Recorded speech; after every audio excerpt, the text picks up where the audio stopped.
This is my backcountry ski first aid kit. Is relatively light. There's a couple things that I carry for longer trips that I don't have today. One of those things I often will carry some kind of clotting agent, clotting sponge kind of thing to stop a big bleed when there's more sharp, pokey things out there. And I gave my clotting sponge to somebody the other day and haven't replaced it yet, but I don't always carry it for just like pal skiing. That said, if someone gets impaled by a tree branch, you're probably going to want to like clot that thing up.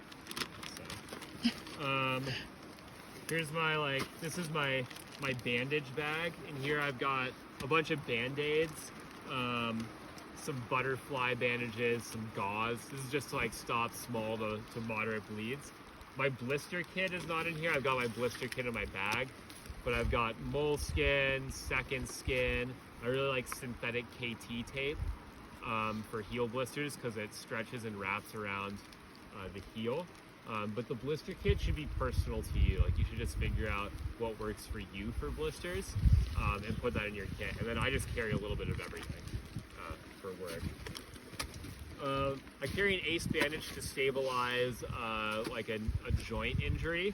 I do think that these in some ways are more psychological than the actual amount of support that they offer you, but there's nothing wrong with providing psychological first aid. That sometimes is what is actually really needed in a situation. That's also why I carry an emergency, like a space blanket in here, is to just like make people feel better. Like I know that if someone wrapped me up in a space blanket and like slapped an ACE bandage on my knee, even if it was the wrong knee, I'd probably be pretty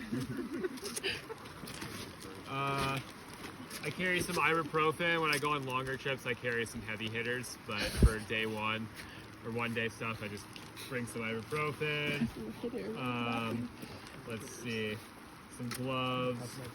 I have like a CPR face shield in here, some tape. This is a small first aid kit. This is just dealing with stuff that I'm gonna, maybe be evacuating for later on. So, tampons are really good for packing wounds. This is a great wound packing material. So if you have a deep cut, like a puncture wound, throwing a tampon in it is actually a pretty good thing to do. So I carry a wrapped tampon for that. And yeah, so I get bad nosebleeds, and I did put a tampon in my nose once to stop a nosebleed, and I had such a hard time getting this thing out of my nose. like I was considering going to the ER to have it removed. And it took my friend like coming up and like putting his hand like on my chin and pulling down on it like this. It was like, it was really bad. So I wouldn't recommend the tampon for the nosebleed unless you know it works for you. Yeah.